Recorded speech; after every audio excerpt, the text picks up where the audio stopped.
Oke, alhamdulillah hari ini kita ada di Monumen Pers Nasional. Kita juga akan masuk ke dalam untuk melihat sejarah-sejarah atau benda-benda bersejarah yang ada di Monumen Pers Nasional yang ada di Kota Solo, Surakarta.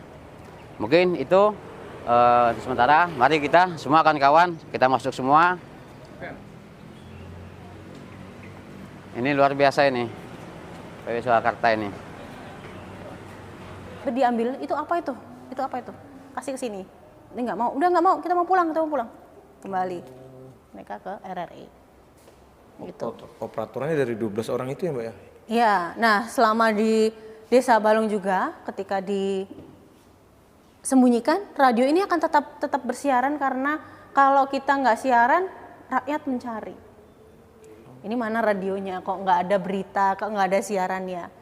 Nah, karena takut nanti masyarakat mencari lalu menemukan, Belanda juga ikut cari, malah diambil.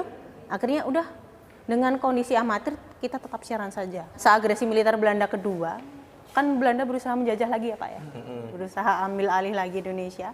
Di situ pejuang kemerdekaan berusaha untuk kita selamatin dulu deh radio ini, karena satu yang paling dulu atau paling pertama ingin diblok oleh Belanda adalah komunikasi, akses komunikasi, baik itu media cetak maupun radio.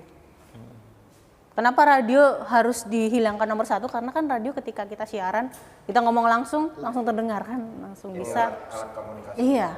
Semangatnya jadi kedengaran sama yang rakyat lainnya ya gitu. Iya. Radio. Ini kan ada dua Mbak, yang mana Mbak yang digotong-gotong? Dua-duanya kan? Dua-duanya Pak, ini satu set. Oh. Tidak bisa Dengan terpisah. berat-berat. Sampai dengan Den Haag, ya. Sampai Den Haag Belanda. Itu di tahun 1938 ketika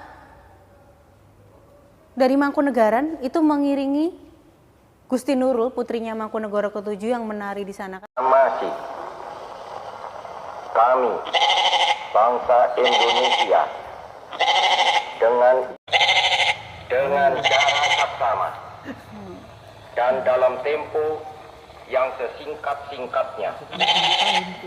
Jakarta, 17 Agustus 1945 Kambing, jadi ketika disiarkan atas nama ada kambing bangsa yang bunyi Indonesia, B.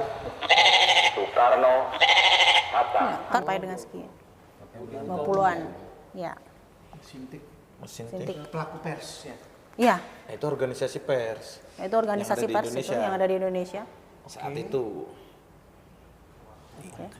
Tapi itu menarik tuh Mbak. Monumen yang terletak di kota Surakarta, Jawa Tengah itu berdiri di atas lahan seluas 2.998 meter persegi dan diresmikan pada tanggal 9 Februari tahun 1978 oleh Presiden RI kedua, Soeharto. Kendati ada embel-embel nama monumen, sejatinya tempat ini berfungsi sebagai sebuah museum yang menyimpan banyak benda bersejarah terkait perkembangan dunia jurnalistik di Indonesia. Koleksi umum yang dimiliki berupa arsip edisi koran dan majalah yang terbit di Indonesia. Di lantai 2 bangunan Monumen Pers menyimpan koleksi koran yang luas, baik fisik maupun digital. Di lantai 2, terdapat 106.326 edisi koran, dan di lantai 3 ada 64.032 edisi. Selain itu, ada 154.546 edisi koran yang disimpan secara digital soft copy. Koleksi juga mencakup koran tertua, yaitu Java Government Gazette yang diterbitkan tahun 1816. Koleksi koran di Monumen Pers Nasional, koleksi fisik.